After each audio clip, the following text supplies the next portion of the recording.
Kasliring Samirana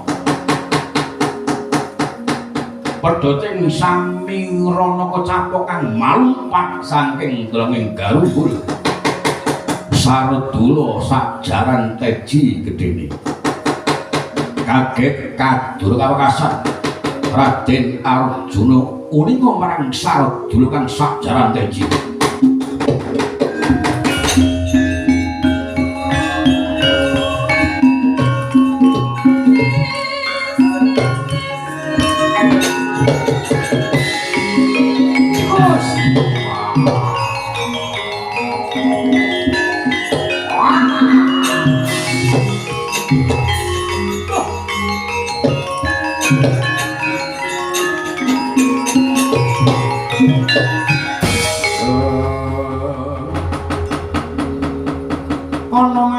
mudhun saka gunung manut ilining tirta ilining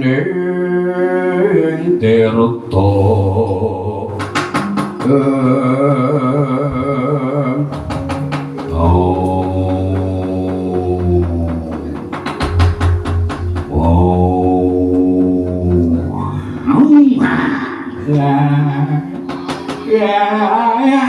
ngopo yo kare iki ngono lacane bocah kuwi goblok. Kayak dudu blacan. Apa kok bakasan. Bakasan cekalmu ya ora. Ngarani macan ora iso kok ngarani. Satria Bagus Manuko. Kowe wani manjing ana pagi domaku Tinggal-tinggalin doro ana macan kaya iso tata janmu. Ana sadulur sak jalan tenjing iso tata janmu ya. Dewa ora kurang wicaksana. Jenengmu sapa, Den? Satria Madukara aku Janaka ya Arjuna kumbang ali-ali wali iki Danang Jaya Pandhu putra ya aku Permati. Wah jenenge akeh banget wong apik akeh. Sing iso sapa? Gareng. Ya. Oh jen. Kowe ngalih kono nek wedi kono ora. Mbok tenangno pikirmu ora ndara, santai wae. Sing guru sapa? Petruk kan Bolo. Sing guru dhewe geger. Jenengmu Bagong. Geger. Wer duwer. Kowe sapa macan? Aku sing jaga muksa alas kene. Jenengku Sima Kala Bulkiya. Jenenge Sima Kala Bulkiya.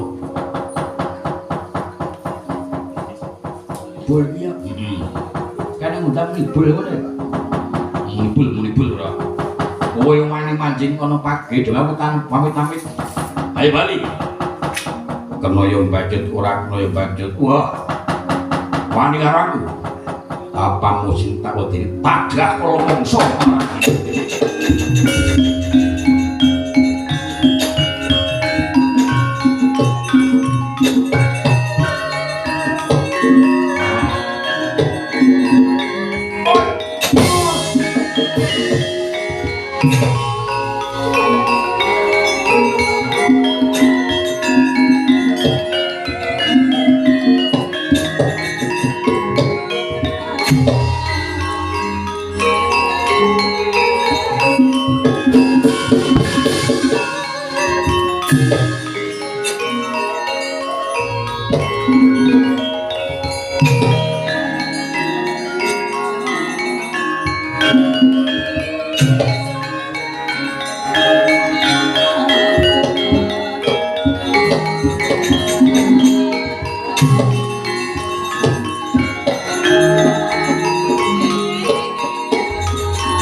Lah kok larut sayane ben ditingali. Kakang Sumardun, aku ketemu macan Kakang Macan. Iya. Nang bisa tata jalmu. Pangakune sing jaga rumeksa kene Kakang. Lajeng tak para tangan ora digawe rasa. Aku nyandak curiga. Tak tamani curiga uga ora digawe rasa Kakang. Ayo nyimpang dalan wae. Lo permanane.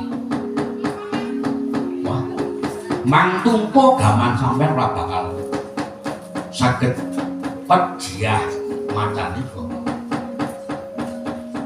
Banjur kudu kepiye Kakang?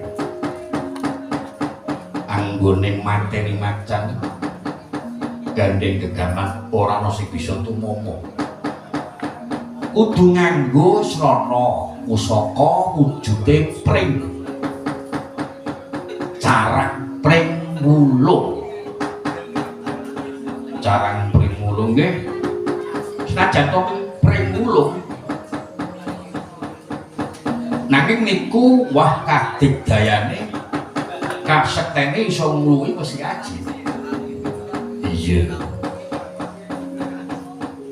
Golekno carang pring wulung Kakang. Go, ono mangkat bela carang pring wulung, Go. Ono, Go. Apa, Pak? Carang pring wulung ya.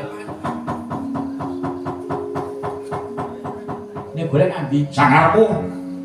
Sakarepmu nek mau golek nganti. Oh iya. Mangkat, Go. Dawane piro? Dawane kira-kira 4 mil atau 5 milan. Mengko ben dilepaske barang. Ya.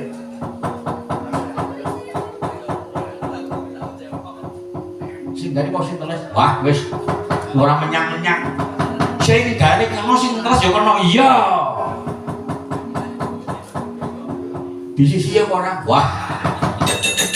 Nanti kae edian ora sakarmu di sisi kena ora ya apa siap. Pancen kere ta Bapak. Ini lewat jamaah-jamaah lah. Nah, pun niku mang lepas deh. Niku mang lepas deh. Mungkin nek macan ora mati, pun mang mangan. Kok campur. Raden Arjuna wis nyandak pusaka wujud carang, ya kuwi carang pringulung. Kalau masakan tumomo sireng macan, ilang wujuding macan badar sang hyang kaniko putra.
kalung yen aglar pandang moncar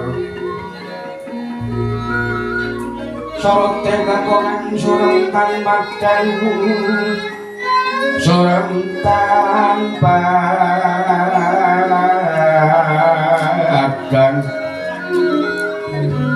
kasoran wajaring purnameng gegono purnameng gegono wah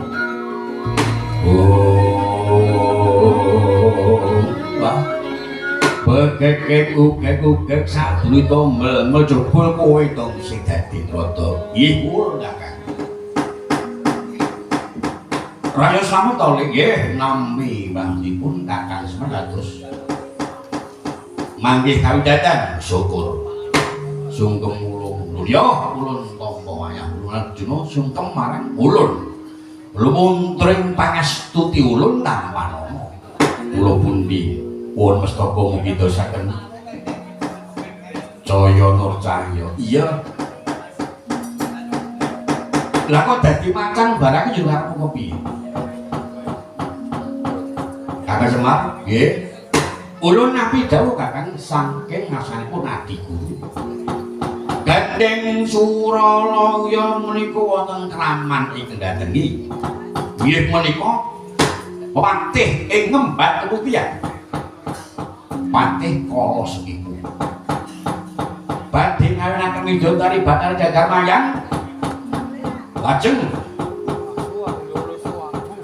patih Sekipu mangsul wonten ngembat keputihan amargi kula citra kaliyan patih Sekipu niki mangke wurung-wurung ratu ngembat keputihan Prabu Pogo Pracana badhe damel redah wonten kayangan Suralaya njur kamu kepiye nampi dawuhani Guru Swados Arjuna siyaga tata-tata minggah wonten kayangan dados jagone Maladewa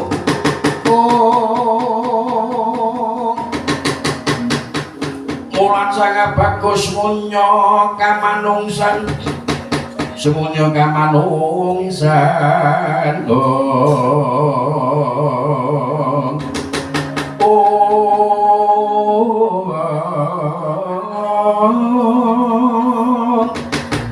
dereng kontingan mantian lono kongas sing mawas risang leng-leng bronto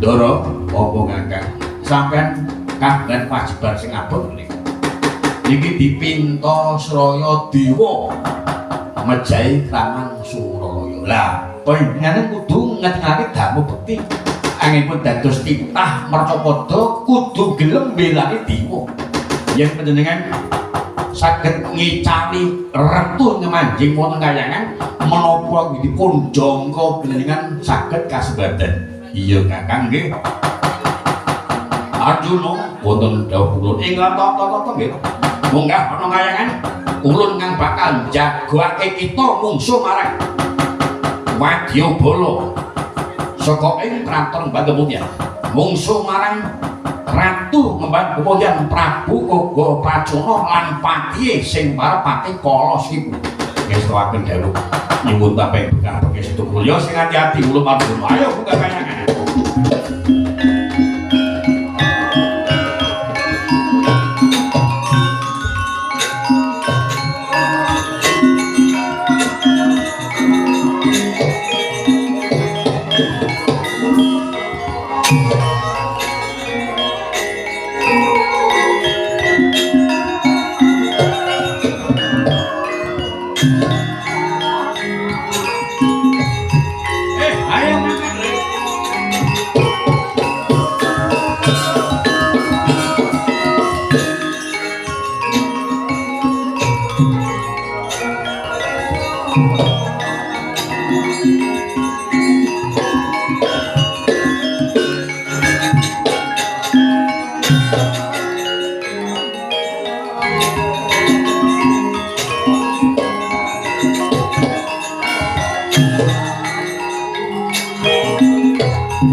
sangka rumangsang wayah sumula madanipun cak ing gunung sirna kuwedaping kartika ing gegonong wancine wis kagatraina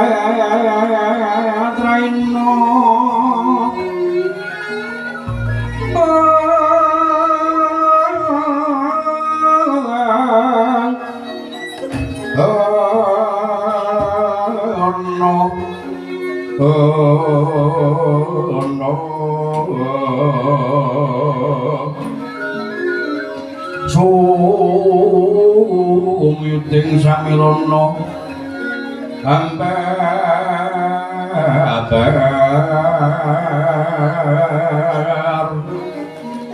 ambabar kegondo karo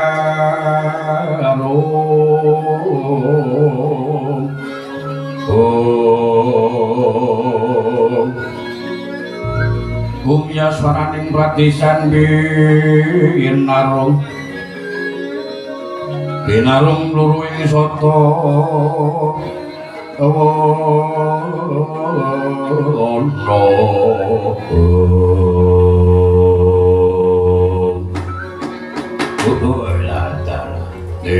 wonten dawuh sinuwun aja ado-ado marang aku iki mengkonen pancen gagar mayang ra diulungake bakal tak bedah kae Sulaya ampun kepungkul sanipun padha sinuwun ing abdi pancen ingin sagah bajing manjing wonten Sumadya logo tanding tiyasa pancen para dewa mengkono teh mengaten Gusti iki pancen tak jongko aja nganti gagal nggonku bakal daud karo Bathari Gagar Mayang yen Gagar Mayang dadi jatuh lawane ingsun dadi Prameswari ana Kraton Batujan aku bisa aturake trayek ratu gandeng dewa do kalah karo kowe teh yen perlu dewa kon golek jago mungsuh marang ingsun mekaten sinuwun wis aja dikangelan dirapeti para Wadyabala samangsa-mangsa dewa angupaya srayan aja banjur ninggalake barang kewajiban kuwi kewajibane patir kabeh para Wadyabala mergo pancen ingsun dipangajab bisa mboyong Bathari Gagar Mayang ora Kraton Batujanti mekaten Gusti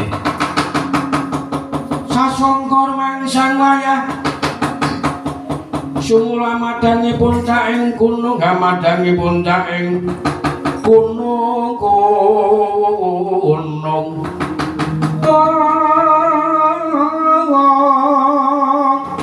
kumedhaping kartika ing gegono wancine wut gagat wenjang binarung luru ing sata wana kukila munya tetimbangan mungging panging reksa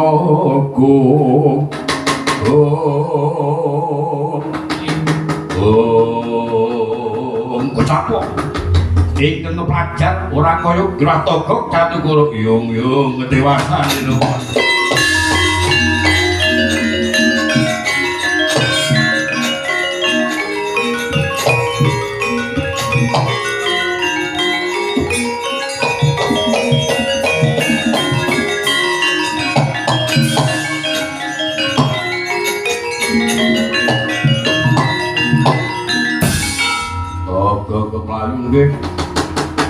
niki wong kula ndereke ngerahi Prabu Sasrambala wonten dadosan ingkang Nyolowati kepiye kok ketemu kaliyan Raden Setyaki lajeng sami Bantayuda kang ngrayi ngalah ora mergo kalane ngalah ngono kok nggih kowe ngopo mlayu-mlayu niki ngeten dewa pados pintosayan. Weh dalah. Yen ngono dewa duwe jago kok nggih. Sapa jagone? Kula boten badhe pangling. Titah Mercapada ingkang kasih Raden Janaka.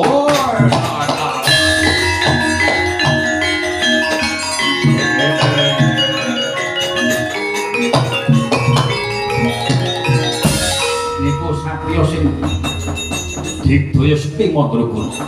Alus iso mungkuli banyu, agal iso nguli gunung. Dek wono dawuh, dicacal jebul jagone dewa. Takon dawuh.